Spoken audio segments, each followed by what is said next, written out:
Bien, en esta segunda parte del programa queremos hacer un recuento de lo que está pasando en las últimas semanas en el tema político. Por ejemplo, recordemos que el último candidato que tuvo Alianza para el Progreso en las elecciones municipales regionales aquí en Lima ha sido Omar Chejade, que también ha sido congresista en el último parlamento y que también ha pretendido llegar el 2021 al Parlamento andino, cosa que finalmente no consiguió. Y se le veía a Chejade alguien bastante cercano a las filas partidarias de César Acuña, además alguien bastante cercano a su entorno. Sin embargo, lo que sorprendió el pasado 22 de mayo, hace ya 2 semanas atrás, es ver la carta de renuncia publicada en redes sociales de Chejade a este partido de Alianza para el Progreso de manera irrevocable, según lo que dice. Y en su Twitter, Omar Chejade publicó lo siguiente: hoy 22 de mayo, porque es una data de 2 semanas, hoy 22 de mayo he presentado mi renuncia irrevocable a Alianza para el Progreso y ante el Jurado Nacional de Elecciones. Reafirmo mi independencia política y mi convicción democrática, así como la visión de Jorge Basadre que el Perú es más grande que sus problemas. A mí me llama mucho la atención lo que dijo Chejade en realidad. ¿Qué pasó dentro de APP? ¿Qué fue lo que le animó a renunciar? ¿Por qué habla de independencia política y de convicción democrática? ¿Y por qué cita a Basadre, diciendo que el Perú es más grande que sus problemas? Sí, Omar Chejade precisamente se encuentra con nosotros en la comunicación. Señor Chejade, ¿qué tal? Buenos días. Bienvenido a BES TV en Política y Poder. A los amigos de BES Cable y bueno, para ciertamente esclarecer cualquier duda que pueda haber y bueno, encantado de estar con ustedes, ¿no? ¿Qué es lo que pasó? ¿Qué le motivó su renuncia a este partido de César Acuña, en la que usted se veía bastante cercano, por cierto, al líder apepista? Bueno, es una renuncia que ya yo venía madurando ya hace un tiempo atrás. No estaba tan de acuerdo con la forma de manejarse el partido. Yo le agradezco igual al ingeniero César Acuña por su hospitalidad, por la invitación que tuvo conmigo. Sin embargo, esa hospitalidad, esa invitación y ese agradecimiento tampoco me hace ser un rehén, digamos, cosas que estaban sucediendo dentro de esta organización política. Básicamente se manejaba pues como un partido familiar, dinástico, monárquico, vertical, ¿no? Y que es verdad pues que esas formas poco democráticas no me gustaban. Cuando uno no está muy de acuerdo con la familia, un partido, una organización, lo más lógico es dar un paso al costado, cosa que hice. Claro. Yo entré con toda la motivación respectiva, pensé que iba a ser un partido de cambio, de transformación, pero incluso salí electo como congresista de la República el 2020, dentro de esa esperanza que tuvimos. Incluso como presidente de la Comisión de Constitución del Congreso durante año y medio, hicimos reformas políticas importantes, hubo cambio, eliminamos la inmunidad parlamentaria, además de ello reformamos la ley de partidos, la mejoramos por lo menos, incluimos un 6% del Producto Bruto Interno, del PBI, al sector educación. Promovimos una serie de leyes importantes, aprobamos por lo menos en primera instancia el retorno de la bicameralidad, incluso impedimos que los sentenciados en primera instancia, otra reforma constitucional importante, los sentenciados en primera instancia puedan postular a cargo público alguno. Si no hubiéramos hecho eso, el día de hoy Vladimir Cerrón hubiera sido vicepresidente o quién sabe presidente de la República. Ya que él tenía una condena en primera instancia, el jurado lo excluyó en base a esa reforma constitucional que hicimos. En fin, pudimos trabajar. Sin embargo, con el tiempo, esas reformas, ese cambio que augurábamos en el partido Alianza para el Progreso no se fue dando y más bien era un cúmulo de errores. Incluso cuando se inauguró el nuevo Congreso, en el que yo ya no participé desde el 2021, hubo una cierta complicidad, por lo menos de la bancada y de parte del partido con el gobierno corrupto de Pedro Castillo. Yo lo hice saber en la interna del partido. Incluso en la bancada se votaba a favor de Castillo y de la no vacancia contra él por graves delitos de corrupción que ya se veían en ese momento. Apañaron las barbaridades como premier de Aníbal Torres, cosa que también me opuse. En fin, y fue, digamos, un proceso, no fue de un día para otro, no es que estalló algo y renuncié al siguiente día, fue un proceso de desilusión que tuve con el partido. Pensé, repito, que iba a ser un partido de cambio, de transformación, y con el tiempo me fui dando cuenta que era un partido que era más de lo mismo, parte del establishment político, uno más. Y esa no fue mi intención cuando postulé o cuando me inscribí hace 4 años en Alianza para el Progreso. Y el detonante ya final, la cereza sobre la torta, como lo dije hace unos días, fue la elección de una persona impresentable, sin escrúpulos, como defensor del pueblo, como fue el señor Josué Gutiérrez. Efectivamente, la cual además participó en este convenio, en esta complicidad que hubo, evidentemente, la bancada nacionalista, en la que además no hubo ni siquiera, porque muchos pueden decir, bueno, es la bancada y no el partido, pero ni siquiera hubo un comunicado, una separación de decisiones por parte del partido político Alianza para el Progreso. Es decir, Alianza para el Progreso avaló este convenio, este pacto infame que hizo el Congreso de la República para elegir a un personaje nefasto como José Gutiérrez como defensor del pueblo, cosa que fue el detonante final en un proceso de maduración que yo ya lo venía pensando hace muchos meses, de renuncia a un partido que finalmente no dio la talla como muchos otros en el país. Claro, pero ¿por qué tardó tanto? Yo sé que esto nos acaba de decir que es un proceso de maduración, pero ¿por qué tardó tanto en madurar esa decisión de dar un paso al costado? Eso es muy subjetivo, porque al final de cuentas, cuando tú estás en un partido, estás en una familia, en una relación hasta sentimental, la política es muchas veces como en el amor, ¿no? Tú piensas que tu pareja o tu familiar de repente se ha equivocado, te ha fallado, te va a recapacitar, ¿no? Pero cuando ya son 2, 3, 4 veces consecutivas, tú ya no piensas que es casualidad o no un error humano, ¿no? Sino que finalmente es toda una concepción, ¿no? Un actuar, un modus vivendi, ¿no? Y que no va a cambiar. Entonces, cuando uno se da cuenta que esto no va a cambiar, uno renuncia. Tampoco es que tenga en el partido 15 años, ¿no? Tengo apenas 4 años, y si bien en los primeros meses, el primer año, se manejó de manera auspiciosa, cuando yo fui parlamentario por lo menos, lo manejamos de manera distinta.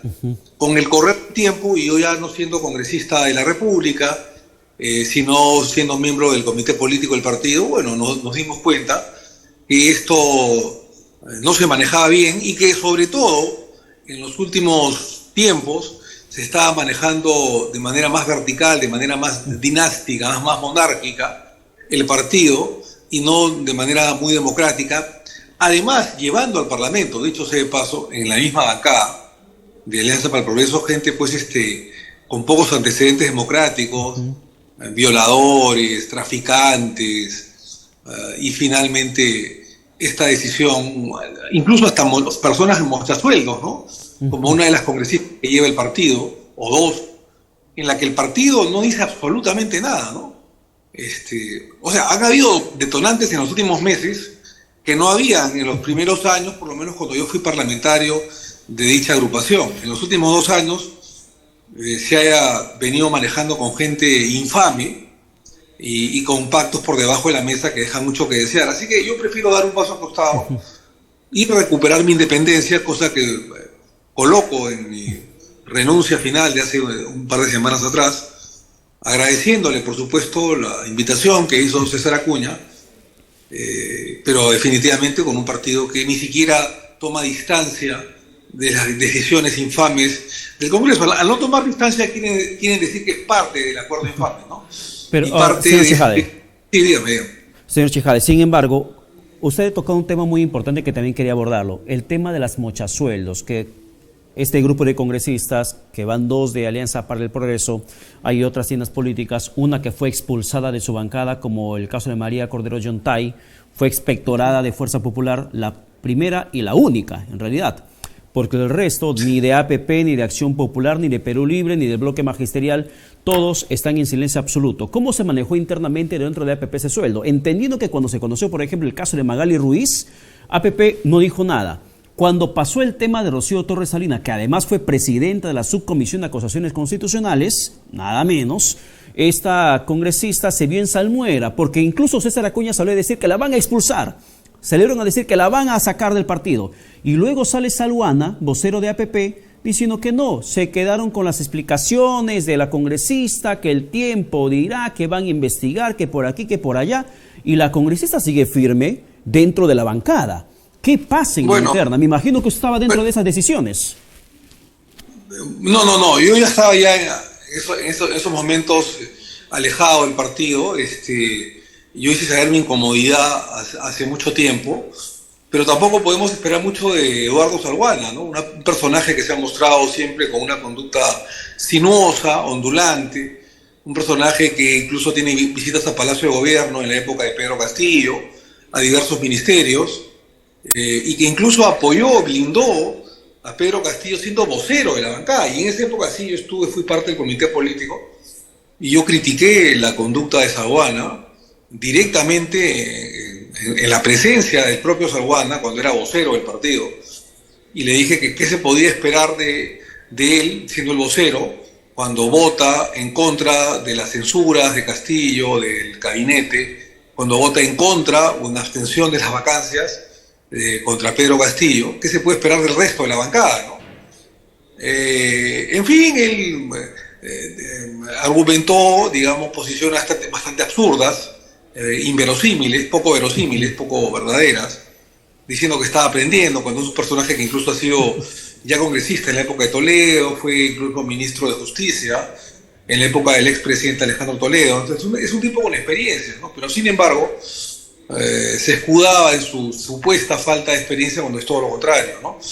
Y vemos pues que todo es una farsa, como muchos partidos políticos, que simplemente para pasar el rato o para blindar a una persona dicen de que ese personaje que ha cometido un delito grave, prácticamente en flagrancia, con las manos en la masa, se les va a pasar a un proceso administrativo, disciplinario, cuando en verdad están alcahueteando, ¿no?, las fechorías de algunos miembros de la bancada, ¿no? Yo quiero salvar algunas personas muy decentes que hay en esa bancada. Son pocas, pero hay, como la congresista Lady Camones, que ahorita es presidenta de la Subcomisión de Acusaciones Constitucionales, que siempre ha tenido una actitud transparente, que es una buena parlamentaria, y del propio congresista Quiabra, ¿no?, que siempre se ha mantenido medio al margen de las decisiones de la bancada, pero que es parte de la bancada de Alianza para el Progreso. Salvo ellos dos, y bueno, la doctora Echaíz, que ya renunció hace mucho tiempo, no hay mucho más que rescatar de dicha bancada, ¿no? A lo mejor se me olvida algún nombre, pero la gran mayoría de esa bancada no vale un centavo, ¿no? No vale un centavo. Entonces, yo ya he manifestado mi malestar por las decisiones de ese grupo parlamentario, que deslegitiman, desprestigian al partido, y el partido, lejos de tomar distancia o de emitir comunicados o documentos en contra de las decisiones del grupo parlamentario APP, no hace absolutamente nada, por lo que se sobreentiende que si no hace absolutamente nada, ni discrepa, ni se aleja de las decisiones de la bancada, es que está de acuerdo, ¿no? El estar de acuerdo es permanecer un día más en Alianza para el Progreso, y como repito, es parte del mismo establishment político de la gran mayoría de partidos. Ya, yo quiero salir del fuero interno de APP y llevarlo al fuero internacional de nuestro país. Usted también en su momento, por un breve tiempo, ha sido vicepresidente del Perú y sabe cómo se manejan las relaciones diplomáticas, mucho más que tener una experiencia política de larga data. ¿El Perú está manejando correctamente la crisis diplomática con México y con Colombia? Hay una situación de tensión, una pelea por el tema de esta alianza del Pacífico, que si me das la presidencia pro tempore o no, que me corresponde, que no te corresponde, que es un tema netamente ideológico. No tenemos embajadores ni en Colombia ni en México, tampoco en Honduras, por cierto que pocos se han dado cuenta.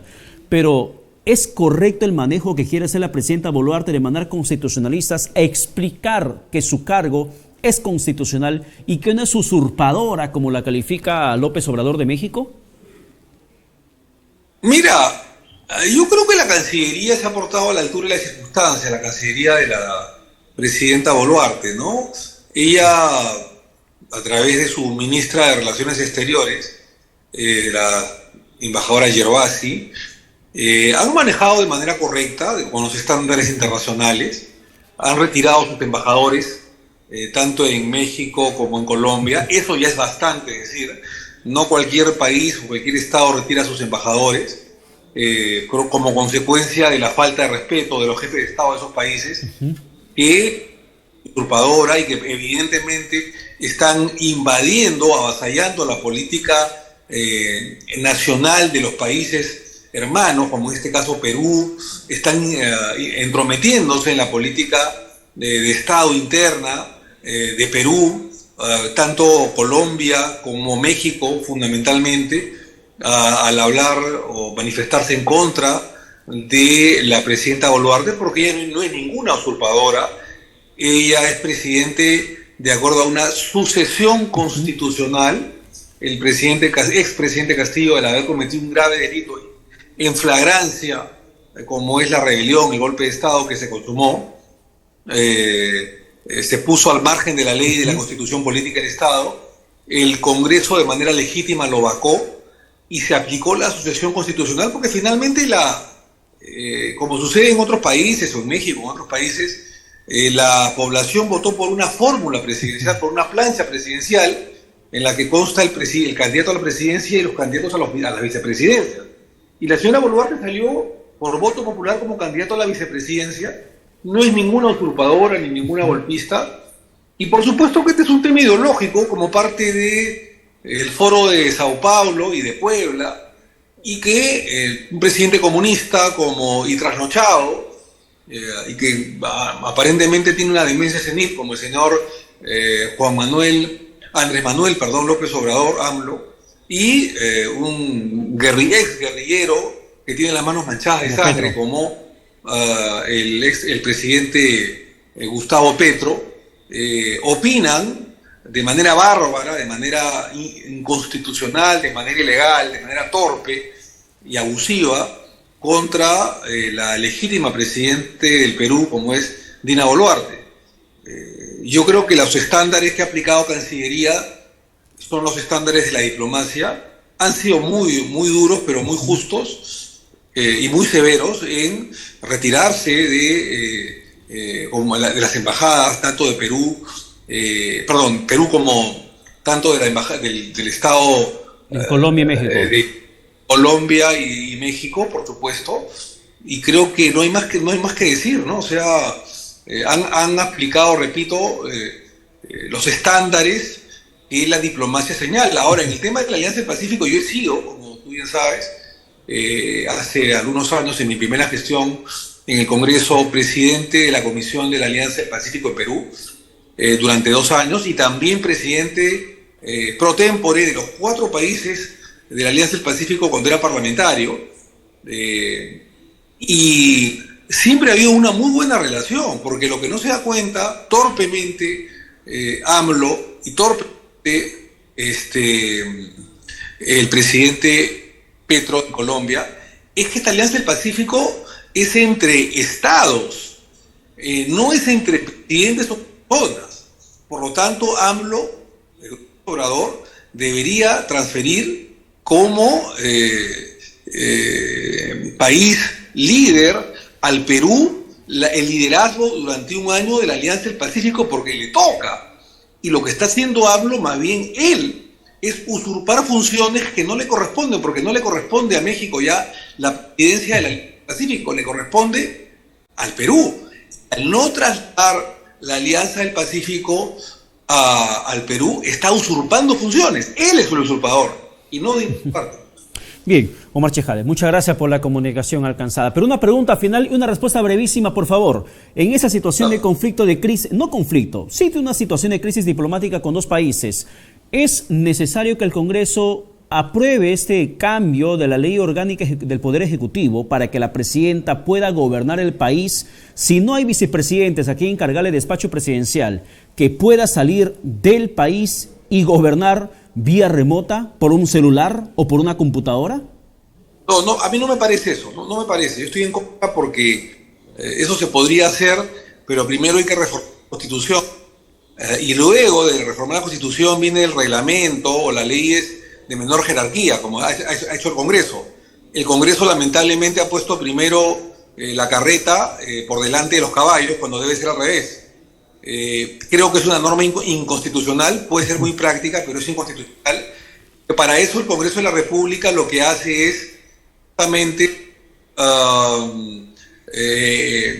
colocar en la sucesión constitucional al vicepresidente de la República. Es decir, cuando no hay presidente de la República en el Perú y se ha ido el presidente al extranjero, quien es encargado del despacho presidencial, no presidente, sino encargado del despacho presidencial, es justamente el vicepresidente de la República. No hay dos presidentes, no puede haber dos presidentes, uno en el extranjero y otro en el Perú. No, el que es en el Perú, que es el vicepresidente, y lo he sido yo durante algún tiempo, es solo encargado del despacho presidencial. Luego que el presidente regresa al país, al Perú, del extranjero, el vicepresidente lo que hace es darle cuenta de lo que ha sucedido en sus días de ausencia y ha tomado nota de lo que ha sucedido y lo representa protocolarmente en algunas ceremonias. No es que sea presidente en el Perú el vicepresidente, ¿no? Digamos que ese es un poco el tema, ¿no? Bien. Muchas gracias por la comunicación. Ahora sí que tenga buen domingo. Gracias. Bien, muchísimas gracias. Vamos a la pausa. Ya saben, como cada domingo, luego de este programa viene Johan Ramírez con Presente y Futuro. Así que continuar con la programación de BSTV. Que tengan buen domingo.